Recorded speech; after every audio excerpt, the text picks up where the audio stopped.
الحمدللہ رب العالمین والصلاة والسلام علی سید المرسلین وعلی آلہ واصحابہ اجمعین۔ بسم اللہ الرحمن الرحیم۔ رمضان المبارک کا آخری عشرہ چل رہا ہے۔ آج 21واں روزہ تھا اور 22ویں شب ہے۔ چونکہ فرزندان اسلام اعتکاف کے اس سنت سے لطف اندوز ہو رہے ہیں، تو اسی حوالے سے اعتکاف کے چند مسائل آپ حضرات کے گوشت گزار کرنا چاہتا ہوں۔ سب سے پہلی بات تو یہ ہے، یہ سمجھ لینا چاہیے کہ اعتکاف جو ہے یہ اس کا شروع کرنے کا طریقہ کیا ہے، اعتکاف کب سے شروع ہوتا ہے۔ 20 رمضان المبارک غروب آفتاب سے پہلے معتکف کو چاہیے کہ وہ اعتکاف میں چلا جائے، یعنی 20 رمضان المبارک غروب آفتاب سے پہلے اعتکاف کی نیت سے مسجد میں داخل ہو جائے، سنت اعتکاف کی نیت سے مسجد میں داخل ہو جائے تو وہ شخص معتکف کہلاتا ہے۔ اب 20 رمضان المبارک غروب آفتاب سے اگر ایک لمحہ بھی معتکف لیٹ ہو جائے، دیر ہو جائے، غروب آفتاب ہو گیا ابھی تک وہ مسجد میں اعتکاف کے لیے نہیں آیا، تو وہ سنت معتکف، سنت اعتکاف والا نہیں رہے گا۔ اس کا اعتکاف مستحب تو ہو سکتا ہے لیکن سنت اعتکاف نہیں ہو سکتا جو حضور نبی اکرم صلی اللہ علیہ وسلم نے کیا ہے۔ اب دوسری بات اس حوالے سے یہ بھی ذہن میں رکھیں کہ اعتکاف کی نیت سے ہونے کا مطلب کیا ہے۔ چونکہ میں نے کہا ہے اعتکاف کی نیت سے، اس کا مطلب یہ ہے کہ مسجد میں تو عموماً ہم لوگ آتے جاتے رہتے ہیں، 5 وقت نماز کے لیے بھی مسجد میں آنا ہوتا ہے، اور ویسے بھی کسی کام کے لیے مسجد میں آنا ہوتا ہے، جمعے کے لیے بھی آنا ہوتا ہے۔ تو اعتکاف کی نیت کا مطلب یہ ہے کہ اب وہ آدمی یہ سمجھے کہ میں 10 دن تک اعتکاف میں ہوں، مسجد کے حدود میں داخل ہوں اور مسجد کے حدود سے باہر نہیں نکلوں گا۔ نیت کا مطلب یہ ہے۔ اور اس حوالے سے بہت سے لوگ یہ بھی پوچھتے ہیں کہ جی حضرت اعتکاف کی نیت کیا ہے۔ یاد رکھیں، نیت دل کے ارادے کا نام ہے۔ اگر دل میں آپ نے، ظاہر بات ہے ایک آدمی ایسے تو اعتکاف میں نہیں بیٹھ جاتا، اس کے لیے وہ ارادہ کرتا ہے، اس کے لیے وہ سوچتا ہے، تمام لوازمات اکٹھی کرتا ہے، تمام چیزوں کو جناب آگے پیچھے کرتا ہے، تو یہ سارے چیزیں اس اعتکاف کے عمل کو کرنے کے لیے کر رہا ہوتا ہے، تو یہ ایک طرح سے اس کا عملی نیت ہے اس کی۔ تو نیت کہتے ہیں دل کے ارادے کو۔ اگر زبان سے کہہ دیا جائے، بعض مرتبہ لوگ ہوتے ہیں وہ استحضار کے لیے زبان سے بھی کہہ دیتے ہیں، تو زبان سے کہنا بھی ٹھیک ہے، لیکن نیت جو ہے دل کے ارادے کا نام ہے۔ اگر آپ کے دل میں، آپ کی سوچ میں آپ کا ارادہ ہے کہ میں نے اعتکاف میں بیٹھنا ہے اور اس کے لیے آپ کام کر رہے ہیں، حرکت کر رہے ہیں، تو اس کا مطلب یہ ہے کہ آپ نے اعتکاف کی نیت کر لی ہے۔ ایک بات تو اس حوالے سے یہ یاد رکھیں۔ دوسری بات یہ یاد رکھیں کہ یہ اعتکاف جو ہے نا جی، رمضان کے آخری عشرے کا جو اعتکاف ہے، یہ حکم کے اعتبار سے سنت کفایہ ہے۔ سنت کفایہ کا مطلب کیا ہے؟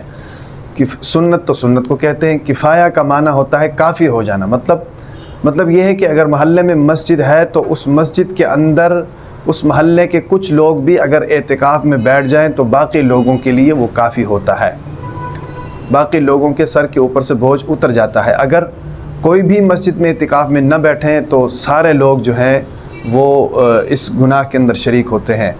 تو کفایہ کا مطلب یہ ہوا کہ کچھ لوگ بھی اگر مسجد کے اندر آ کر اعتکاف، سنت اعتکاف میں بیٹھ جاتے ہیں تو باقی لوگوں کی طرف سے ان کا بیٹھ جانا یہ کافی ہو جاتا ہے۔ تو اس اعتبار سے یہ اعتکاف جو ہے یہ سنت کفایہ ہے۔ اس حوالے سے ایک اور بات بھی ذہن میں رکھیں کہ اعتکاف جو ہے وہ کس مسجد میں بیٹھا جا سکتا ہے۔ یاد رکھیں کہ اعتکاف ہر اس مسجد میں بیٹھ سکتے ہیں جہاں پر 5 نمازیں ہوتی ہوں، جہاں پر 5 نمازیں ہوتی ہوں، ان کا اہتمام ہوتا ہو اور ان کی جماعت ہوتی ہو، ہر ایسی مسجد میں اعتکاف میں بیٹھ سکتے ہیں۔ اسی پر ایک اور سوال بھی ذہن میں آتا ہے کہ بعض مساجد تو پاکستان میں ایسی ہیں، خصوصاً سندھ کے علاقے میں ایسی ہیں کہ جو مسجد تو ہے لیکن وہ ویران ہے، کئی سالوں سے جناب مسجد ویران پڑی ہوئی ہے، اس کے اندر کوئی جماعت نہیں ہوتی، تو ایسی مسجد میں اعتکاف بیٹھ سکتے ہیں یا نہیں۔ یاد رکھیں کہ ایسی مسجد میں اعتکاف بیٹھنے کے لیے نمازیں شروع کروانی چاہیے، اس کا یہ حکم یہ نہیں ہوگا کہ ایسی مسجد میں اعتکاف نہیں بیٹھ سکتے ہیں۔ ایسی مسجد میں اعتکاف میں بیٹھنے کے لیے وہاں پر نمازیں شروع کروائیں، محنت کریں، کوشش کریں کہ مسجدوں کو اپنی نمازوں سے اور اپنی عبادات سے آباد کریں۔ تو جب نمازیں شروع ہو جائیں گی، 5 نمازیں شروع ہو جائیں گی تو وہاں پر اعتکاف بھی ہو جائے گا۔ تو یہ تو پھر بدقسمتی ہو گئی کہ ایک ایسی مسجد ہے جہاں پر اس لیے بندہ اعتکاف میں نہیں بیٹھ سکتا ہے کہ جہاں وہاں پر 5 نمازیں نہیں ہو رہی۔ یہ مسجد کی بے حرمتی کے اندر یہ چیز شامل ہے کہ ایک مسجد بنائی ہوئی ہے، اللہ کا گھر ہے، اور اللہ اپنے گھر تو ہمارے آباد ہوتے ہیں، ہمارے بچوں سے آباد ہوتے ہیں، ہمارے ساز و سامان سے آباد ہوتے ہیں، چہل پہل سے آباد ہوتے ہیں، اور جناب اللہ کا گھر بے آباد ہو تو یہ ہمارے لیے ایک طرح سے بدقسمتی ہے۔ لہٰذا ہمیں چاہیے جہاں پر بھی ایسا کوئی معاملہ ہے، محلے داروں کو چاہیے، اہل علاقہ کے لوگوں کو چاہیے کہ مسجدوں کو جو ہے وہ آباد کریں، 5 وقت کی نماز وہاں پر شروع کروائیں۔ تو یہ مسئلہ ہو گیا۔ اور اسی کے ساتھ ساتھ ایک اور مسئلہ ہے جی، عورت کا اعتکاف۔ عورت، اس حوالے سے پہلے بھی تفصیلی ویڈیو میں نے بنائی تھی کہ عورت کے اعتکاف کے حوالے سے کیا نام ہے جو اختلافات ہیں، فقہی اختلافات ہیں، اس پر کافی ڈسکس ہو گئی تھی، تو ابھی میں اس میں نہیں پڑھنا چاہ رہا ہوں۔ تو وہ ویڈیو موجود ہے یوٹیوب کے اندر کہ عورت کے اعتکاف کا صحیح طریقہ۔ تو عورت جو ہے نا جی، اعتکاف اور عورت کے لیے اور مرد کے لیے یہ چیز یکساں ہے کہ 20 رمضان المبارک جو ہے دونوں کا وقت ہے۔ 20 رمضان المبارک غروب آفتاب سے پہلے جو ہے مرد بھی اعتکاف میں جائے اور عورت بھی اعتکاف میں جائے، اس چیز میں تو سیم ہے۔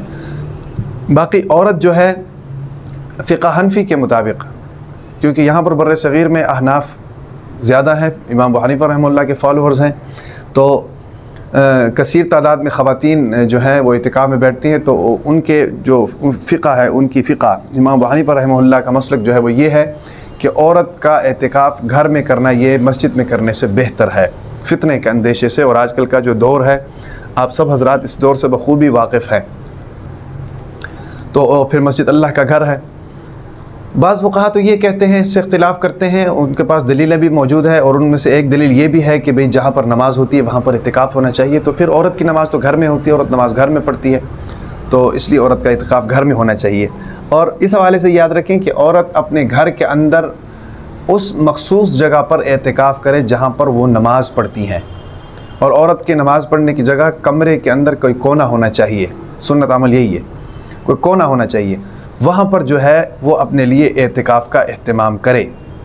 اور بعض مرتبہ تو ایسے ہوتے ہیں، بعض خواتین یہ کہتی ہیں کہ جی ہم ہر جگہ پر نماز پڑھتی ہیں، گھر میں کبھی کسی کمرے میں کبھی کسی کمرے میں نماز پڑھتی، تو پھر کیا کریں؟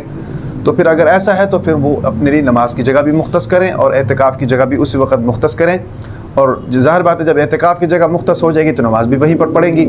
تو یہ خواتین کے لیے ہے جی، ایک جگہ آپ مختص کریں اپنے گھر کے کمرے کے کسی کونے میں، اور وہاں پر جو ہے آپ اپنا اعتکاف کریں۔ اور اس حوالے سے جو باقی مسائل ہیں خواتین کے اعتکاف کے حوالے سے، وہ جو میں نے ویڈیو بتائی ہے اس میں آپ دیکھ سکتے ہیں عورت کے اعتکاف کرنے کا صحیح طریقہ۔ ایک اور مسئلہ اس حوالے سے اعتکاف کے حوالے سے ذہن میں رکھیں کہ معتکف جو ہے، معتکف جب اعتکاف میں چلا جاتا ہے تو وہ یہ پابند ہوتا ہے کہ وہ اعتکاف سے بغیر کسی شرعی عذر کے یا بلا ضرورت شدیدہ کے وہ اپنے اعتکاف سے باہر نہیں نکل سکتا ہے۔ اگر ایسا کرے گا تو اس کا اعتکاف ٹوٹ جائے گا۔ سب سے پہلے یہ بات ذہن میں رکھیں کہ اعتکاف کا دائرہ کار کتنا ہوتا ہے۔ ہم لوگ بعض مرتبہ پہلے تو یہ سسٹم ہوتا تھا، اب تو نہیں ہے، پہلے چادریں لگایا کرتے تھے اور اس کے اندر جناب معتکف بیٹھ جایا کرتا تھا، اور یہی چیز آج بھی ہمارے ذہنوں میں ہے، تو ہم یہ سمجھتے ہیں کہ بھئی جس کونے میں میں بیٹھا ہوں لہٰذا اسی کونے میں میں بیٹھوں گا، وہاں سے باہر نہیں نکلوں گا۔ تو یاد رکھیں کہ معتکف کا جو اعتکاف ہے وہ پوری مسجد ہوتی ہے۔ مسجد کا حدود جہاں جہاں تک ہے، جہاں جہاں تک مسجد کی حدود ہے وہ معتکف کا اعتکاف ہے۔ تو اس جگہ سے وہ بلا ضرورت شدیدہ یا بغیر کسی شرعی عذر کے اگر وہ باہر نکل جاتا ہے تو اس کا اعتکاف ٹوٹ جاتا ہے۔ اب ضرورت شدیدہ کیا ہو سکتی ہیں؟ ضرورت شدیدہ یا شرعی عذر کیا ہو سکتی ہیں؟ شرعی عذر یہ ہو سکتی ہیں کہ واش روم کا استعمال، یہ ایک شرعی عذر کے اندر آتا ہے۔ ظاہر بات ہے انسان ہے، واش روم کا استعمال تو کرنا ہے، اور واش روم عموماً جو ہے مسجد کے حدود سے باہر بنائی جاتی ہیں۔ اور اسی طریقے سے غسل جنابت ہے، غسل جنابت کے لیے ظاہر بات ہے واش روم کا تو استعمال کرنا ہے۔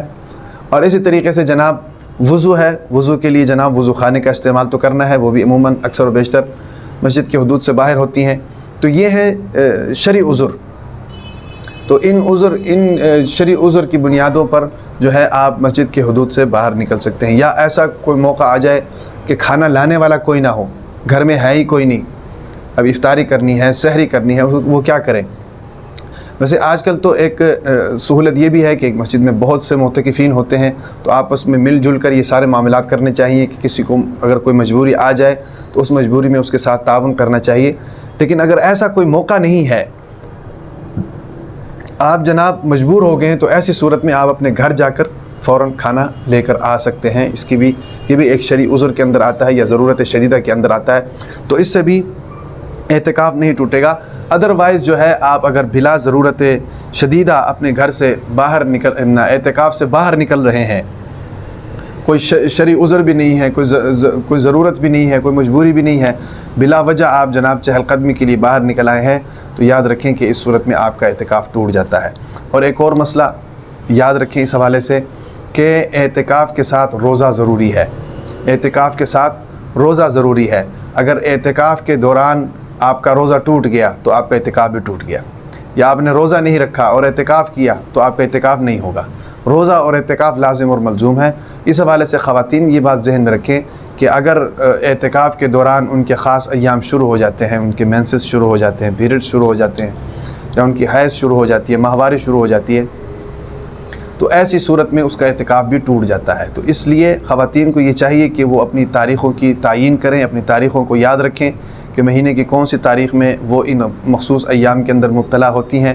اگر ان کی تاریخ عین آخری عشرے میں ہے تو وہ اعتکاف میں نہ بیٹھیں، اگلے سال تک اس کو مؤخر کریں، اور اگر ان کی تاریخیں آنے میں ابھی کافی وقت ہے تو پھر وہ آخری عشرے میں اعتکاف سے فائدہ اٹھائیں، یا اگر ان کی تاریخیں گزر چکی ہیں تو اس صورت میں بھی جناب وہ اس اعتکاف کے سنت عمل سے فائدہ اٹھائیں۔ تو یہ 2-4 مسائل اعتکاف کے حوالے سے انشاءاللہ آگے بھی ویڈیو بنے گی اس کے اوپر، اعتکاف کے مسائل کے اوپر۔ تو آج کی اس ویڈیو میں یہ 2-4 مسائل تھے جو آپ حضرات کے ساتھ ڈسکس کرنے تھے۔